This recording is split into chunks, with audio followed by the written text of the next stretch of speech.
YouTube, it's your boy King Say So, and I'm back. Before we get to it, make sure you like, comment, subscribe. Make sure you always watch the full video.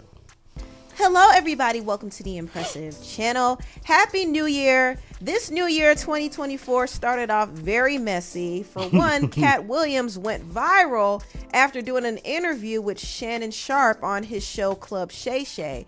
And this happened around the same time that the Jeffrey Epstein transcripts were revealed. So there's a lot of messy stuff going on, but I'm gonna also did y'all see the stuff with the supposed aliens in Miami, bro? The 8-foot tall alien. Like, this is all crazy. All this stuff is happening all at once, bro. Like, we just getting started, bro. It's not even the 10th day yet. That's crazy. Let's focus on Katt Williams because he just flamed a lot of his peers in the comedic world.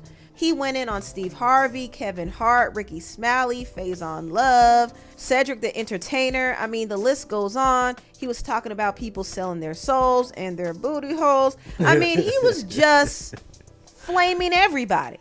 Faison's never done his own tour in 30 years. Steve Harvey don't do stand-up no more. Cedric doesn't write. I'm sorry, he doesn't write.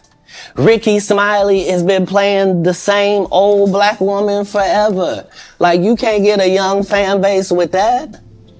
Why Earthquake not in movies? Cause he's illiterate. He can't read. And they found that out when they gave him a show and put the cards in front of him. And the Chris Tucker that we got now is Epstein Island Chris Tucker. Oh, not Smokey. Oh, Lord. Michael Jackson called him Christmas. You ever met a man that gave you a little nickname like that? No. Me neither. You know what the #1 job of somebody that sold their soul in Hollywood is? What? Is to act like it didn't happen. They canceled me for talking about Harvey Weinstein before the thing came out, but he offered to suck my pee in front of all my people at my agency. What am I supposed to do? He did all of that. I'm thinking I'm the only black person on the script. I get there. Whoa.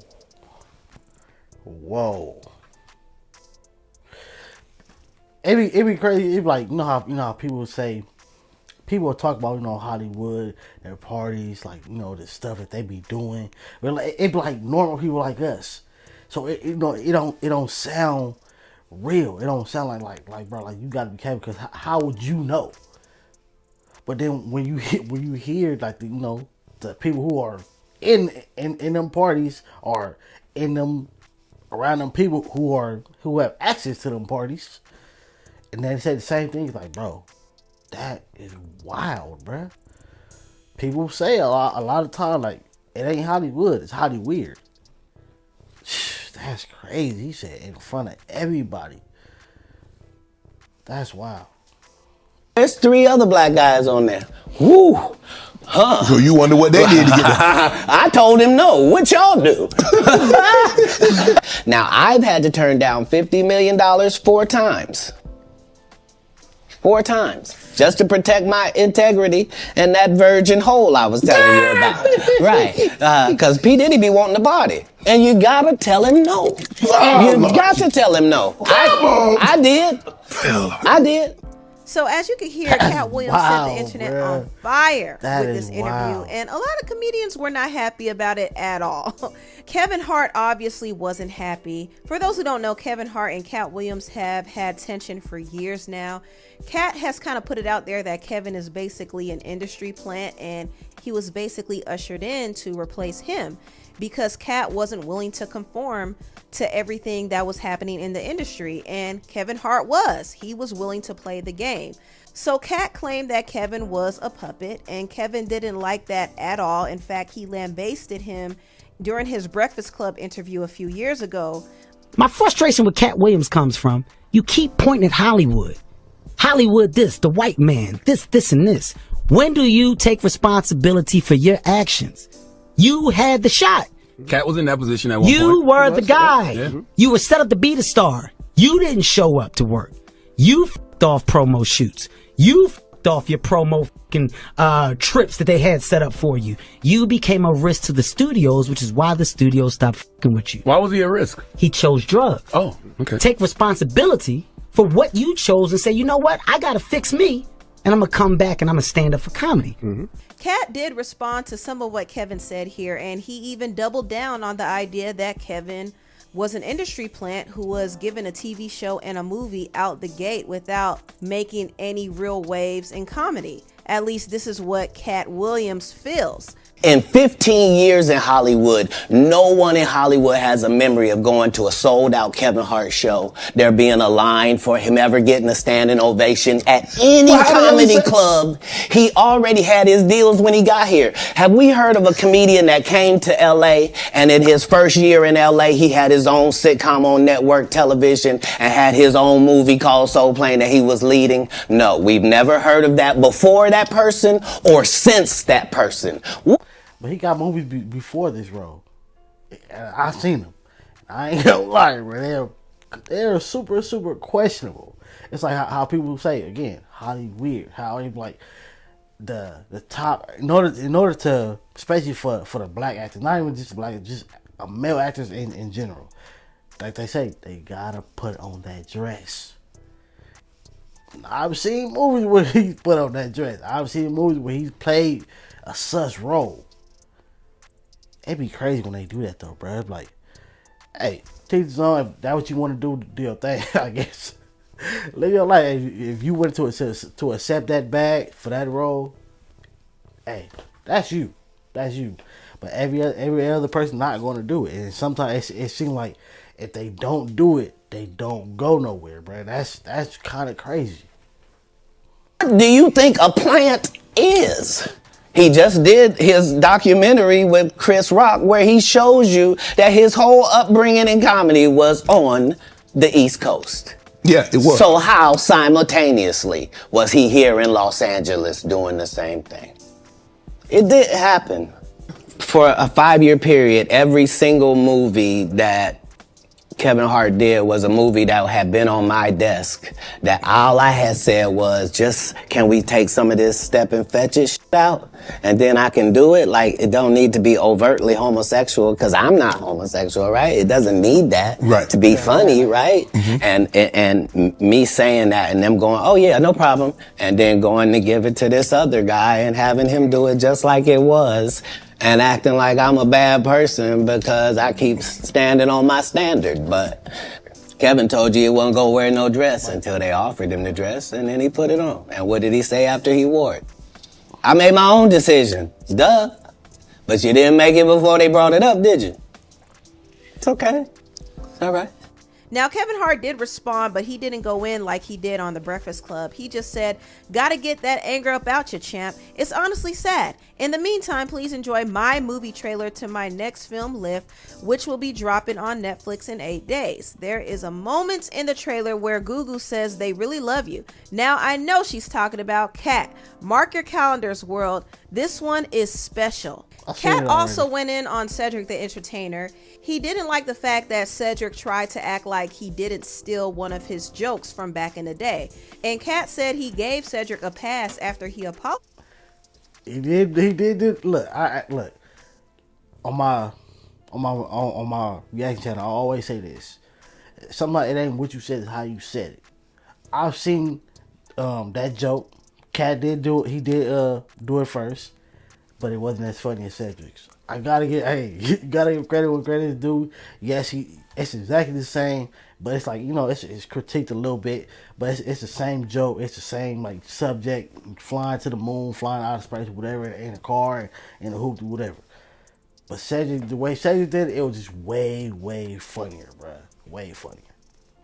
And things were all good, but Cedric went on Club Shay Shay and he tried to downplay Katt again, and this is what made Katt upset. Well, you and Katt. Katt say you stole one of his jokes. Yeah, it was ridiculous. You know what I mean? It was like the idea of the joke that he was even talking about don't even match up with no timeline. The idea what this brother is talking about, that joke is over 30 years old, close to 30-something years old. I did the Kings of Comedy in 1999. Probably had been doing that joke 6-7 years before that. I don't even know if Katt was doing comedy then. Cedric told you when you asked him, did you steal Katt Williams' joke? Yeah. He said, it don't line up. Like, what doesn't line up? This is a televised joke that Mark Curry helped me punch up and get to the level that it was.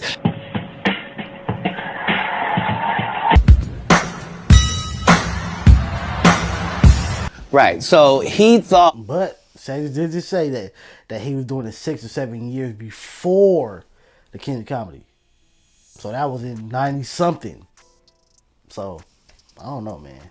That I was just a no-name comedian and that he could take this joke and nobody would know. Right. The issue was that I had already done this particular joke on BET's Comic View twice. Right. 1998, I'm doing this joke. It's on Comic View. Cedric comes to the Comedy Store. He watches me in the audience. He comes backstage. He tells me what a great job I did and how much he loves the joke.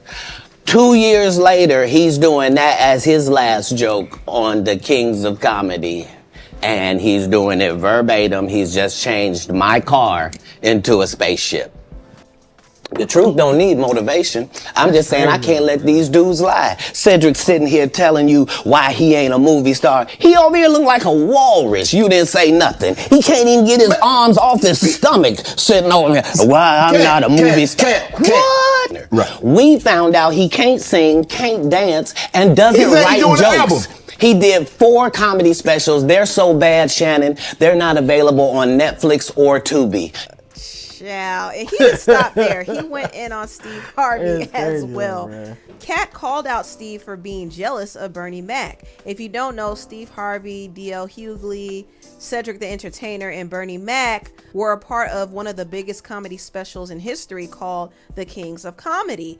And Bernie Mac was the funniest one on the booking. However, he did not close out the show. Steve Harvey closed it out. And Steve did admit that he was a bit threatened by Bernie Mac, and for years there was some beef between them.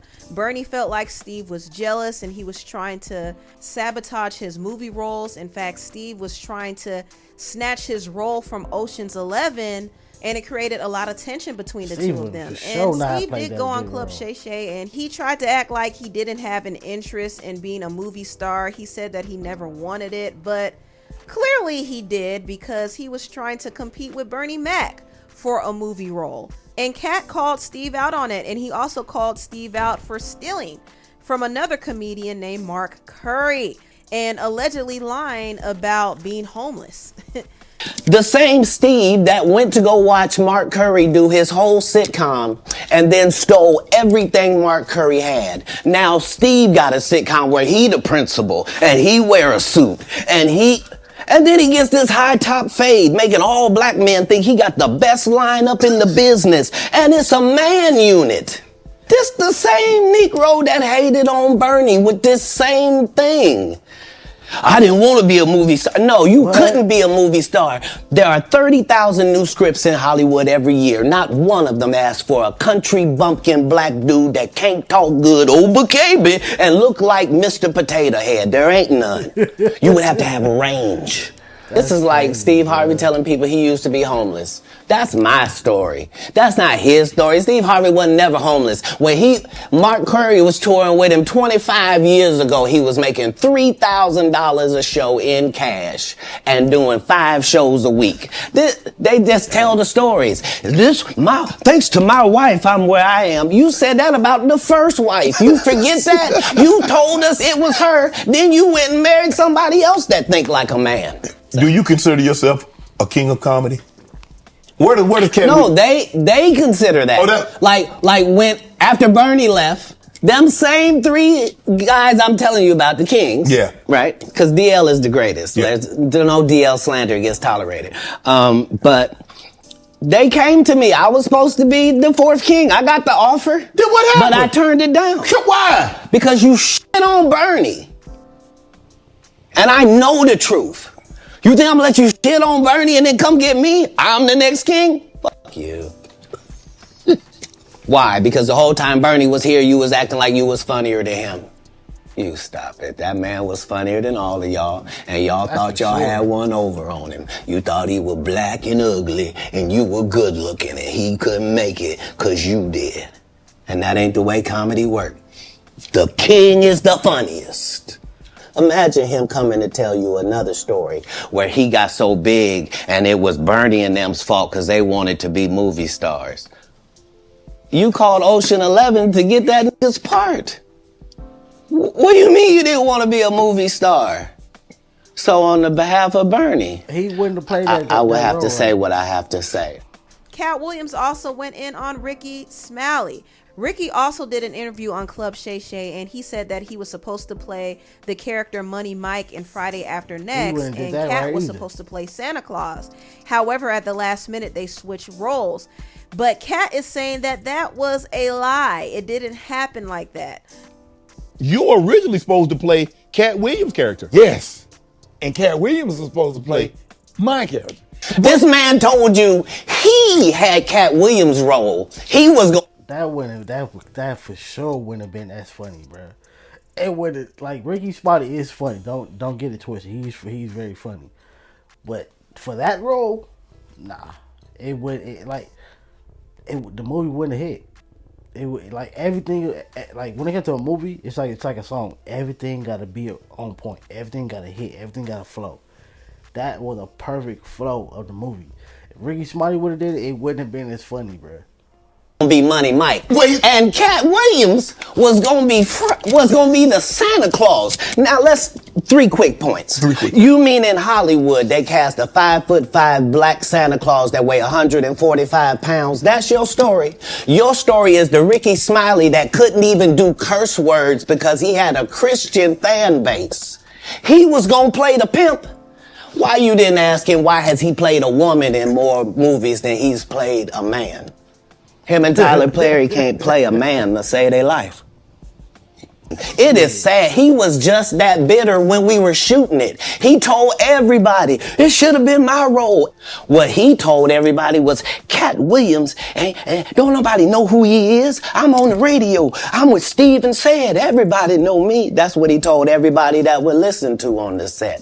That's the truth of the matter. That's why I'm saying, that's why I can't let Rickey Smiley say he was supposed to play Money Mike. Because I wrote the words for Money Mike. I designed the hair for Money Mike. I collaborated with the wardrobe department and made outfits to make sure that no one in America would be wearing what Money Mike was wearing. Now, Rickey Smiley did respond to Katt, and he did clarify that, yes, he auditioned for Money Mike, and he and his team got the impression that he actually was casted for Money Mike. However, that wasn't the case. They went on to do more auditions and they found Katt Williams. Rickey ended up getting the Santa Claus role instead. I went out to audition for Friday After Next as Money Mike, not the Santa Claus. And that is the honest God truth. Was Money Mike, and I guess the producers, Cube and everybody saw something different. I guess when Katt Williams did it, they added the whole pimp twist to that character, which was actually a better decision and made it funnier. You were auditioning for Money Mike. We were told you had the role, and then that switched up overnight. Rickey Smiley also addressed the comments about him dressing up as a woman in some of his roles. Katt took a jab at Rickey and said after they did the movie Friday After Next, they both partook in the movie First Sunday, and Katt said that in his contract, he wanted Rickey to wear a dress because he felt like he shined the most when he acted like a woman. Now, Rickey said that wasn't true. In fact, he actually was requested by the creator, David E. Talbert, to play the role Bernice in the movie First Sunday. And not only that, he actually defended his reasons for wearing a dress. He said all the other comedic greats did it, and he said it was just a role. He needed to make money, so he put the dress on. You know, comedy greats like Flip Wilson played Geraldine. Richard Pryor played some roles on his show. Jamie Foxx played Wanda. Martin played Shanae. I did. Bernice Jenkins, Tyler Perry did. Madea. It's a lot of comics and a lot of comedy greats that did characters for the sake of fun, for entertainment, for the sake of the laugh. And it has nothing to do with nobody's comfortable in the role. Nobody wants to put on a damn dress or comfortable in it, you know. That has nothing to do with my manhood being lessened for trying to play a role and trying to put food on the table for my family. Now, Katt does have a strong stance against heterosexual comedians wearing dresses. He feels like they're not doing it out of their own free will. They're doing it because they're required to. and he just didn't want to do it. And he felt away when Martin Lawrence reached out to him and asked him to wear a dress for their second movie, Big Mama's House 2. Martin tried to put me in my first dress. When he had to go on his hiatus, he tell me, Katt, when I come back, I need you. You my young partner. You my brother in comedy. When I come back, just promise me that my next movie, it'll be me and you. We gonna do it together. You know, we get in that office and this fool pull out Big Mama's House 2. I almost... She like, it's like this. Like, you can't... It's like, all right, if you know how people say, if you stand on... You got too much pride, sometimes you don't get far in life. It's like you stand on too, like think about when it comes to like relationships. If you standing on business too much, you might end up single, because sometimes you gotta compromise. Now, I'm saying, hey, it's up to you whether you want to do it or not, though. Like when it comes to compromise, that's the same thing how it go for Katt. You would be much bigger than what you are if you wasn't having. Not saying that you shouldn't have it, but hey, if you would have probably, I guess, lowered your standards, or just say, hey, I'm still a man no matter whether I put this dress on or not, and still just did your thing, and hey, maybe you will be bigger than who you are. Maybe you will be the Kevin Hart, and Kevin Hart would just probably will be you, or he probably still would just be big, just as big as he is, because hey, at the end of the day, he still is funny, but. Sometimes, hey, when you having too much pride about something that's probably either not really that serious, sometimes you don't get far. You took the dress, how most black people feel about that dress. That you put the dress on, you put it on because the white man told you to put it on, and you're lowering your manhood. You're telling the other black kids that it's okay to put on the dress and all that type of stuff. If you want to think about all that, and you just, hey, I'm gonna do this because I need this role, because I need this money. I'm trying to further my career. Then you're probably bigger than who you are. Died. And I gotta read this script from all these good white people. Where this nigga want me to get in a dress with him. And I'm literally saying to everybody, why is he in a dress again? You already played the old lady as an FBI agent. We can play anything now. We can be playing a dog catcher this time. Why do we need to be in a dress? And I get so mad, I say, you don't want me. You want Brandon T. Jackson. And that's who they went and got. Twice I said it, they went and got him. This interview was crazy. And you know what's interesting is Brandon T. Jackson said that he actually regretted playing this role because he felt like it ruined his career. But the whole dress bit was already overdone. You know, it was like, it was hacky, you know, and I did it purely for the money and the work of Martin Lawrence. Only Katt Williams was trying to always say, Brandon, don't wear a dress. You know, he called you, or is this? No, he was saying it in the media, so I thought he was heckling me. He was really trying to help me at the time. I didn't know that. I believe it was a curse that went with that, personally, because nothing went right since then. Everything went wrong when I put on that dress. Now, Katt Williams also went in on Faison Love. Now, Katt and Faison don't get along at all. They were cool at one point, but they fell out over some money issues, and Faison claimed that he was owed $50,000 from a tour that he did with Katt Williams. And also, he said Katt was throwing shade at him, and he pulled out a gun on him, but the gun didn't have any bullets.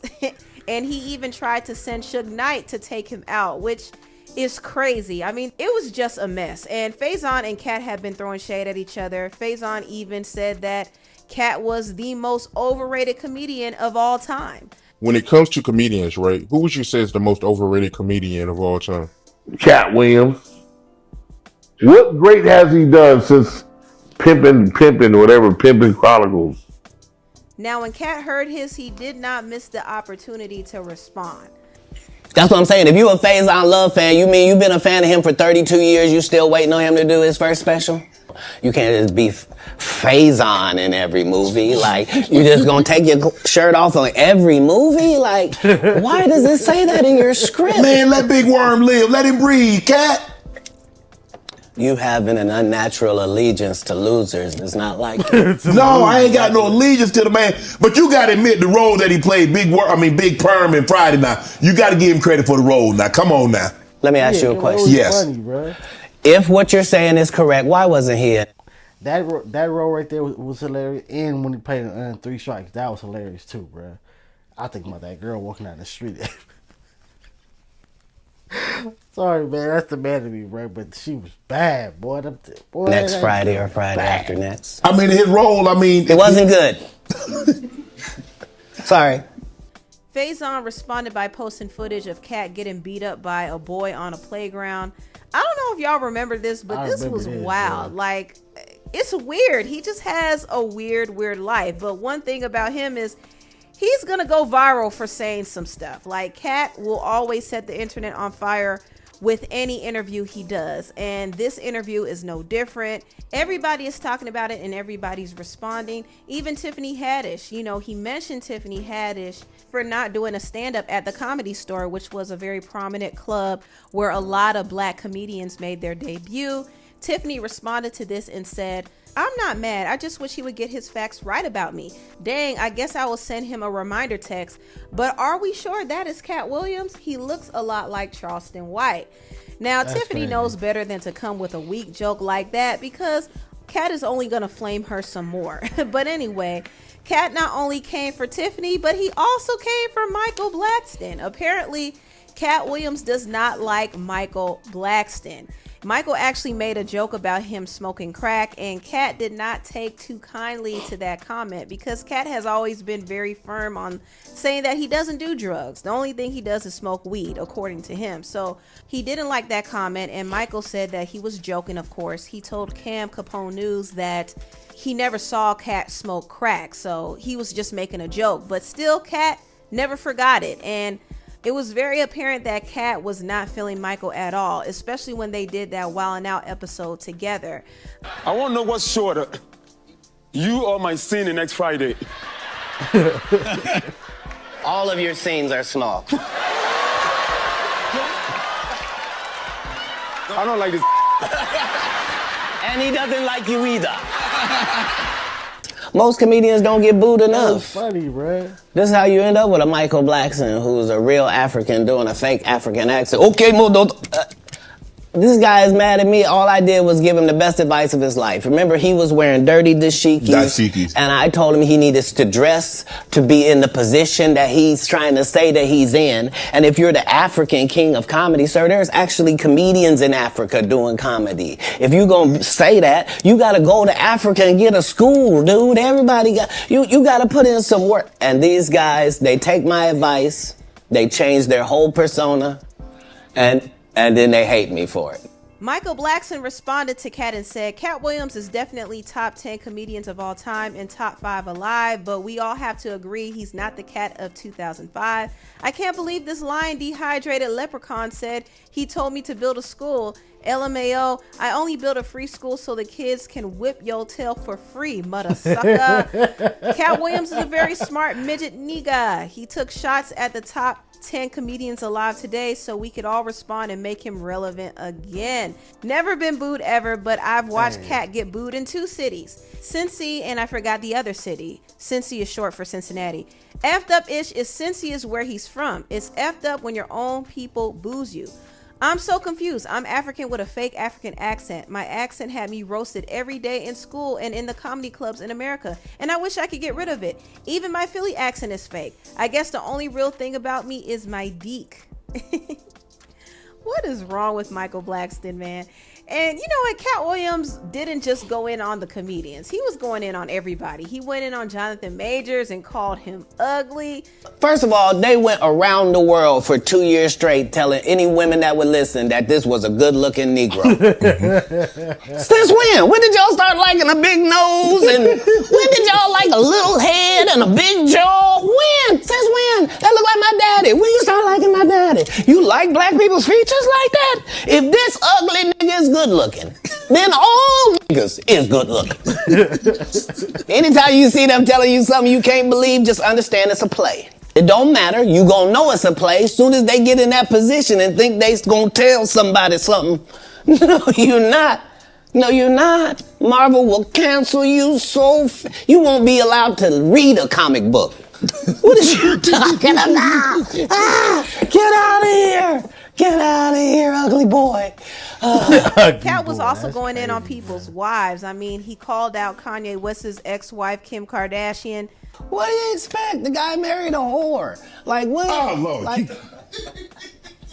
he also called out Ludacris's wife for no reason. In fact, he was telling the story how he and Ludacris went to this Illuminati meeting. I mean, this is Katt Williams' words, not mine. But he was alleging that they had to do certain things like change their appearance and shave their hair and sideburns if they wanted to be a part of the Fast and Furious franchise. They ended up choosing Ludacris, and once he got up in the ranks, he basically married his current wife. And Katt has this theory that a lot of these black entertainers marry the same looking woman because they're told to do so. no, so there was a crossroads where we were both invited. I would just say this. Nowadays, a lot of people, especially a lot of females, y'all all starting to look the same. But I think it'd be the makeup. I think it'd be the makeup and the hairstylists. They're all looking at each other and doing the same styles and doing the same makeup. And then it's like, so it's like, and then they're looking at top celebrities, especially if the makeup artist, just say if you a regular chick doing 9 to 5 and you get connection with a makeup artist who's doing celebrities makeup, they're gonna make you look like the celebrities. Like a lot of females are looking like Ari, looking like I see some people look like what's her name, Rennie Rossi, I forgot her name. Y'all know what I'm talking about. Like a lot of females starting to look the same, bro, but it'd be the makeup. To an Illuminati thing. One of those persons turned out to be Ludacris, and the other person turned out to be Katt Williams. Now, one person ended up with a light-skinned, ugly-faced wife that's never done a... Remember I told you that if I say that, it applied to 7 people? Yes. It's part of what they give you. If you sign up for their program, you get a light-skinned, Kevin Hart, weird-faced wife that never do an interview. Oh, man, come on. Listen, in 20 years, won't do an interview. Nobody's ever talked to her, and she's never been interviewed. None of them females look the same. Like, look at all of them. None of them look the same, bro. None of them. And Kevin Hart's wife is fine. What's his name? I'll be forgetting people's names. Steve Harvey's wife, fine. Eddie Murphy, I ain't got nothing to say. Viewed anywhere. And now, understand, I'm not talking about one person. What I just told you applies to 7 people.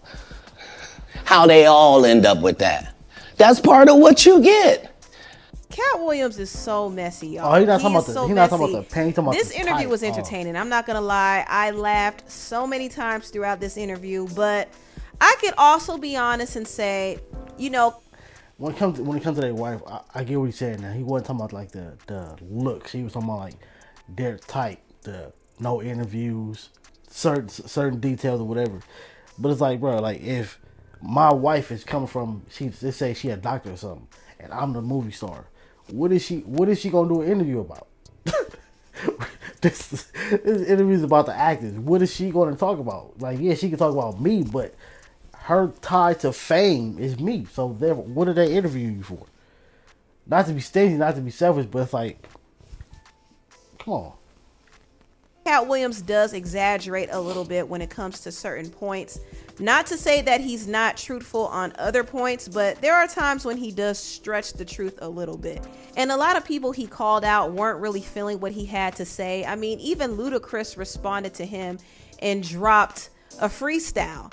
Never been Illuminati, only Illuminati, and I only left with bitches when coming from any party. Now I'm married with kids, the evolution of life. Never been a clout chaser, never say shit for likes. R.I.P. John Singleton. You never have to flex when you earn every one of your Fast and Furious checks. Afro with the sideburns, yeah, that's my signature. Addictions on the rise, comedians check your temperature.